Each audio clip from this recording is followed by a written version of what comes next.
All right, now that we've been doing a lot of practice, we've been practicing lowercase letters, we've been practicing the capital letters or the uppercase letters. It is important to know both because every time you do a proper name, like your name, it's going to start off with a capital. If you end a sentence and you start a second sentence, the first letter of that word is going to be a capital.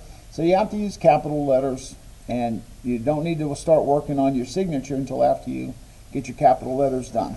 All right, so my first signature looked like this because I was following all those rules for cursive writing. I started off with this loop right there. Let's do it a little bit bigger. Let's use 2 lines. And this little tail would come up and join into the R to connect all the letters for Brian, which is my name. Don't forget to put that dot. I saw my dad's signature. My dad was using an S like this. And I go, well, that looks like a printed S. So I started doing this and then doing, well, and that would make the R go all the way up.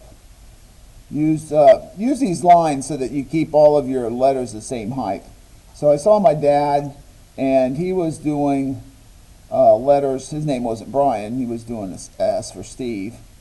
But make sure you're keeping all your letters. Use 2 lines when you're doing capitals and lowercase, because that way, you know, until eventually you're going to do all your writing, and you just got to figure out, you know, where halfway is on these. Because if you do the letter D or the letter T, you know, they need to be the full size of the line.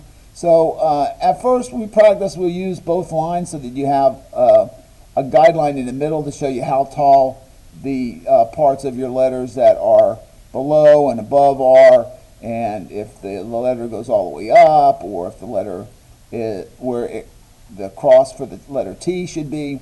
So let's keep practicing that. But you need to, you know, figure out how to put your letters together. Again, following the strict code that is in the handout.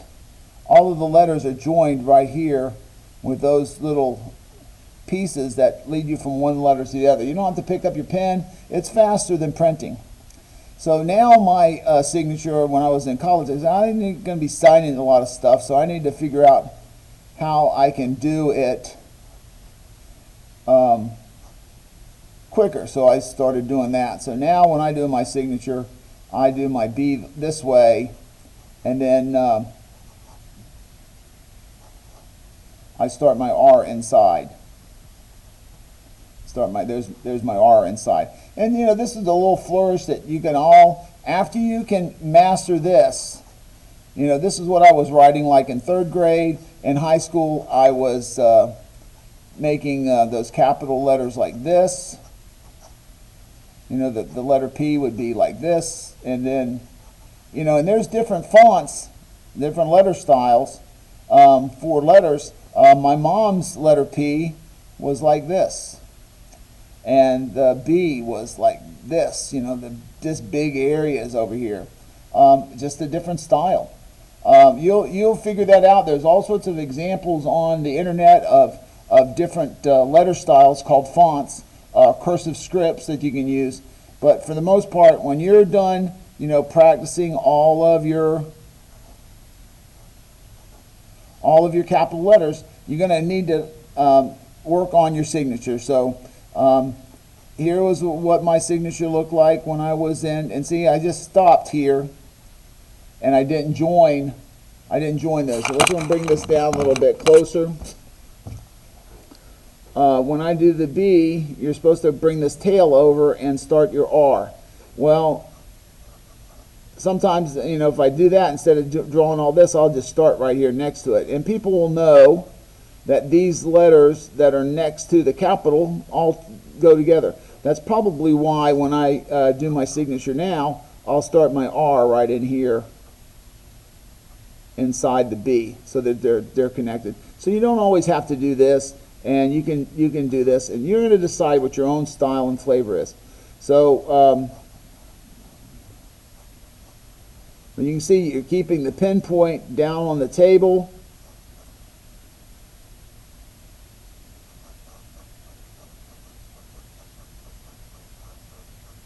and I'm using those middle line as my guideline, so all my letters is a consistency. So there's my signature. Now, you may decide that when you do this, you might go like this, and you might, bring this down like this, like the John Hancock stuff. I don't know if there's, too much of that going on nowadays, but hey, you're going to design your own signature. Just don't do that at first. So what I want you to do is I want you to use every 2 lines on your paper, and I want you writing your signature. Now, the reason we put our middle initial in is there might be a lot of John Smiths, but there may be less John with the middle initial K Smith. So as you're working your signatures, remember to always put your dot above your the J, the I, anything else that has a dot I can't think of right now, but we want to make our letters as clear and as crisp as possible. So practice now. The way I did mine, it goes all the way across. So then I'd go down to the next, I'd skip a line and go down to the next line and start again. And you should have 4 pages of this kind of practice. Okay, 4 pages of this practice with doing your signature, and then we can move on to doing the other projects.